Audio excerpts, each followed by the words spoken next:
Welcome to the most expensive party on earth. It's FIFA time. And if you've been outside recently, you know. Flags on cars, jerseys at work, grown adults crying in sports bars. The whole planet just agreed to stop functioning for 2 months. 48 countries, 104 matches, 16 cities across 3 nations, 3.5 billion people expected to watch the final.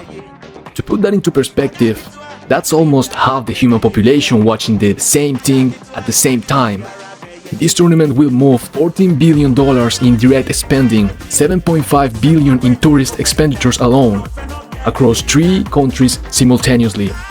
One sporting event, $7.5 billion in tourism in under 2 months. That's larger than the entire GDP of about 40 countries on this planet. Countries that have governments and armies. This isn't just a soccer tournament, it's a temporary economic power that appears every 4 years, extracts billions of dollars, and then disappears, like your papa.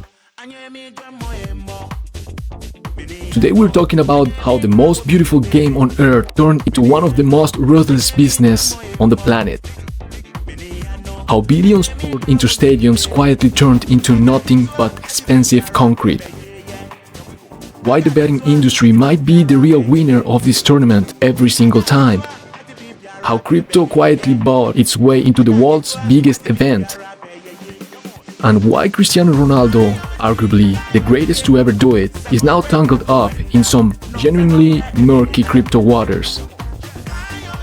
Today we're going where the cameras don't, behind the trophy, behind the handshakes, behind the numbers, every dollar, every deal, every dirty detail.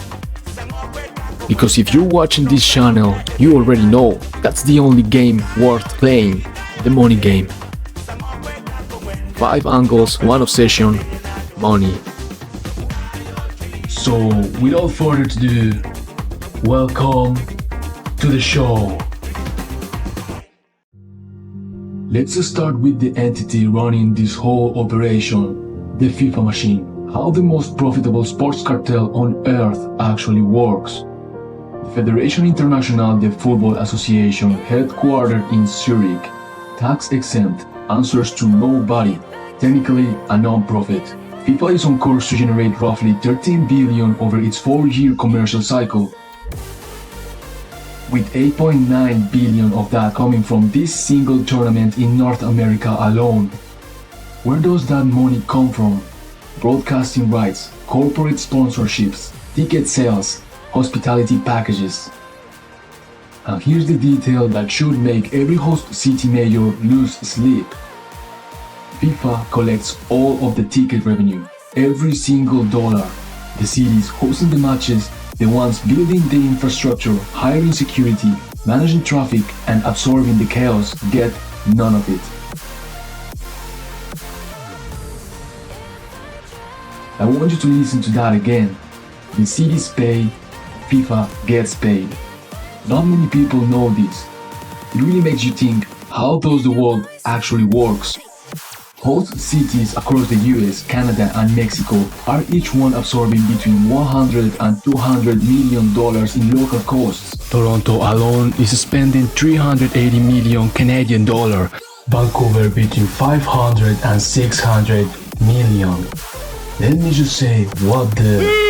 And in exchange they get what exactly? Well, not nothing. Obviously, tourism, visibility, the honor of hosting, and a very nice letter from Zurich thanking them for their service. Ay ay ay. Some insiders close to the negotiations are already calling this the worst deal in history for host cities.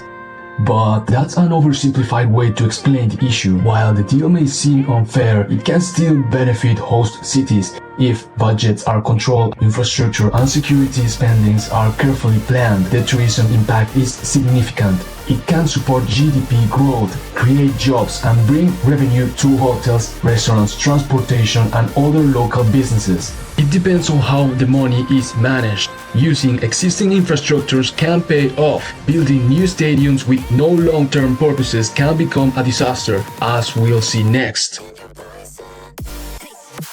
At the end, this is a beautiful game run by accountants. That seems almost like a legal rug pull.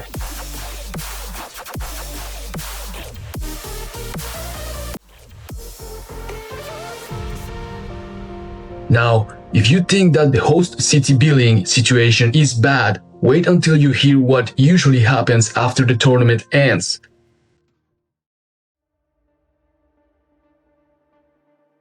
The White Elephant Graveyard.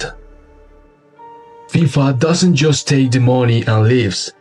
It takes the money, leaves, and then the host country spends the next decade staring at a 300 million stadium that nobody uses. Well, in some cases, they have a name for this in economics. They are called white elephants. Brazil, 2014. Several modern stadiums were built in the cities without a strong enough football ecosystem to make them economically viable long term. The Manaus Stadium, built in the middle of the Amazon rainforest, hosted 4 World Cup matches. The local team, Nacional, now attracts about 1,000 spectators per game. Now, this is a 44,000-seat stadium built for 300 million in the Amazon. Now, that's not urban planning, that's just wasting resources for hype. And then there's Qatar, 2022. Nearly 220 billion invested, more than every previous World Cup in history combined. Stadium 974 was built from shipping containers and specifically designed to be dismantled after the tournament. As of 2026, it hasn't been dismantled. It seems to me like Qatar built a 220 billion party and forgot to clean up.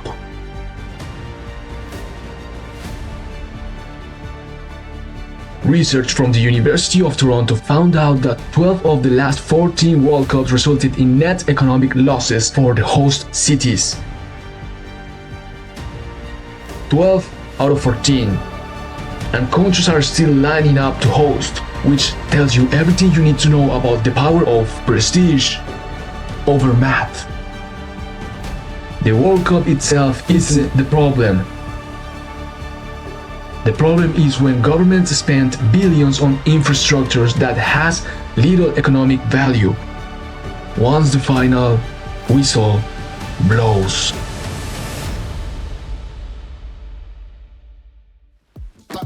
Wow, that was so dramatic. But I think that as humans, we should only look back in order to learn from those mistakes.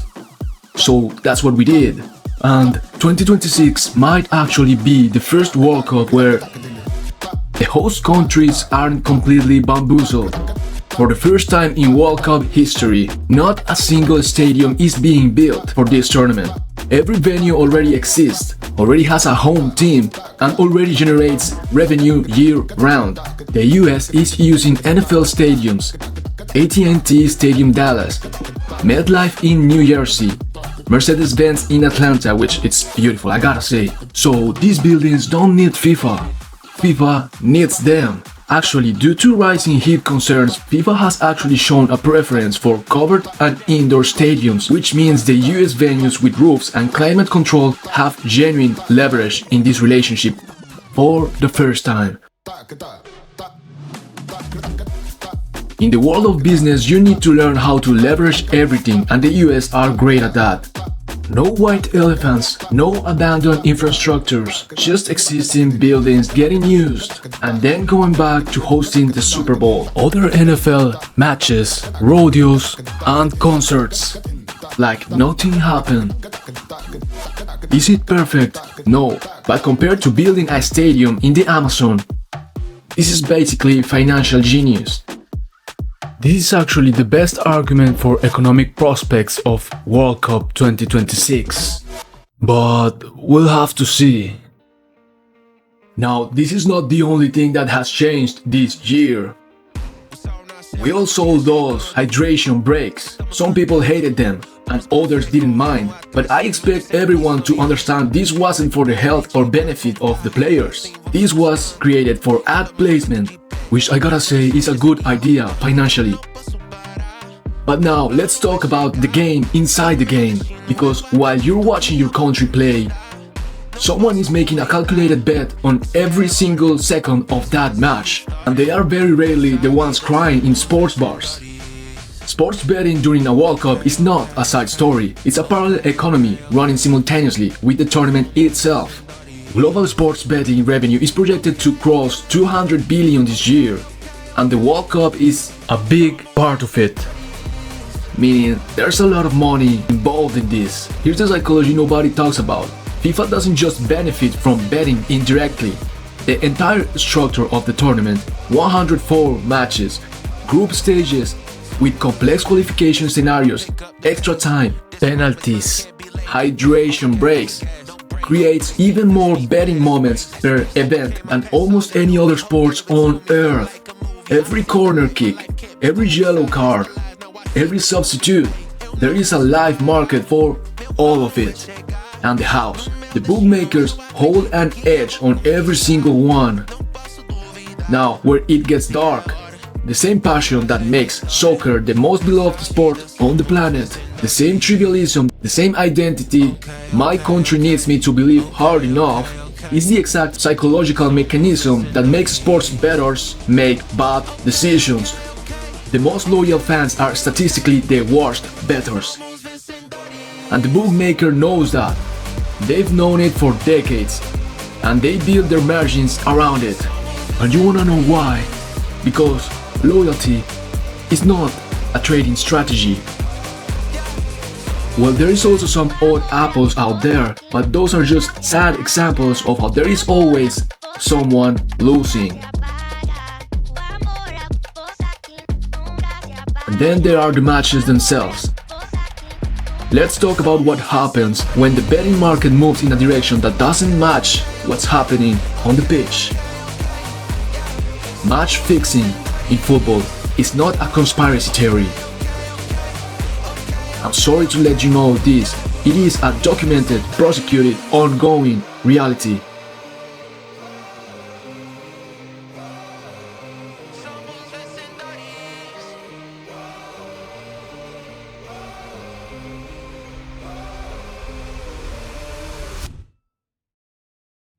FIFA's presidential elections, Avalanche Power Network, Qatar's alleged vote buying,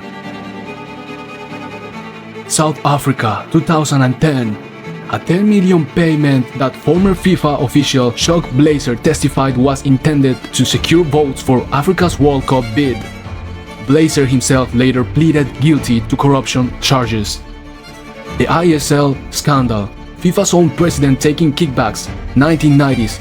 FIFA's marketing partner ISL secretly paid millions in kickbacks to senior football officials, including former FIFA presidents João Havelange and Ricardo Teixeira, whatever the f his name is. The scandal damaged FIFA's credibility and exposed how money was influencing football at the very top.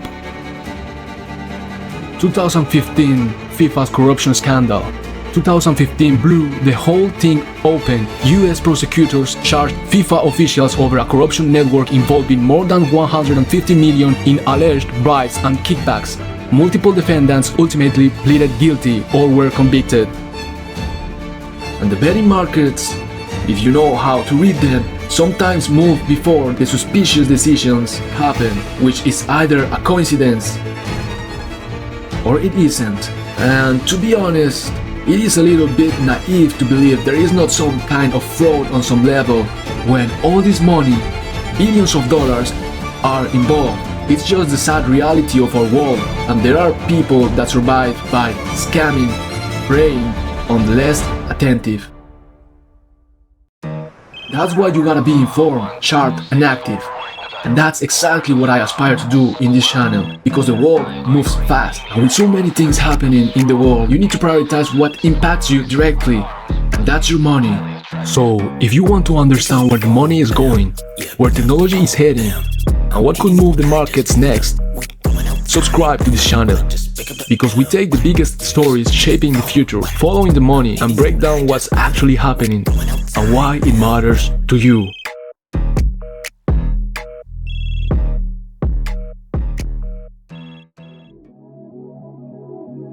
Now, a lot of things have changed during this World Cup, and if you thought sports betting was already crazy, imagine adding cryptos to the chat. For 2026, crypto isn't just sponsoring the World Cup, it's becoming part of the ecosystem. Kraken is FIFA's official crypto exchange supporter. Chainlink is providing infrastructure for prediction markets. Shields is powering fan tokens experiences. And blockchain technology is being used for digital collectibles and other fan experiences. And that's where things get interesting. Crypto can make sports speculation faster, global and available almost instantly. Prediction markets can let fans trade on outcomes, while blockchain can automate settlement.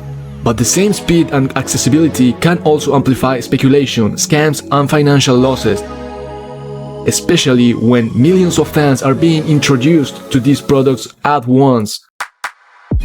Kraken's co-CEO put it simply: football is the only thing that moves the whole planet at once. Over 7 weeks, 6 billion people will watch the same game across every border and every language. Money should work the same way. That quote is not marketing, that is a thesis about where crypto is going. And the World Cup is basically the perfect laboratory. Billions of views, hundreds of matches. The question isn't whether crypto can enter sports, it's whether it can do it without turning every fan into a trader. And then there's Cristiano Ronaldo.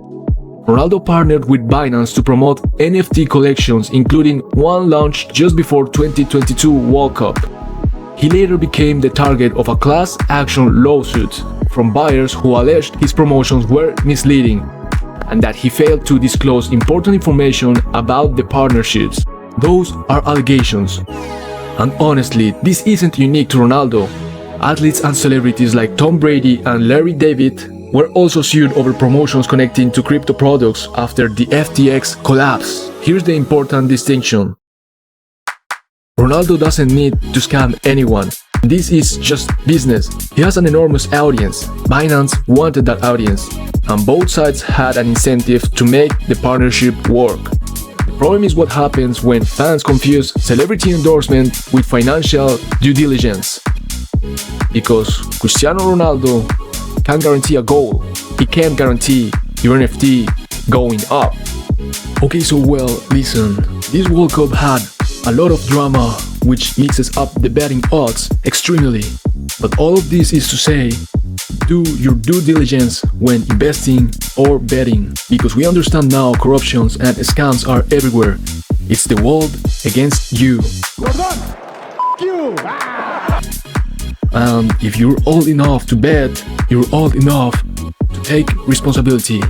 And blaming misleading publicity won't even help you at the end. My job is to help you develop that street smart mentality that will help you navigate this crazy economy. If you like the video, subscribe, like, and leave a comment with your opinions, criticisms, or advice, as it would help me understand my audience. Yeah, I'm talking about you, baby. And if there's any confusion as to whether I'm team Messi or Ronaldo, I think this video explains it perfectly. Depends, bro. Are you here to be entertained or to be inspired? Do you appreciate another man for the way his feet move or the way his mind works? See, if you ask me who the greatest footballer is, then maybe that's an easier conversation.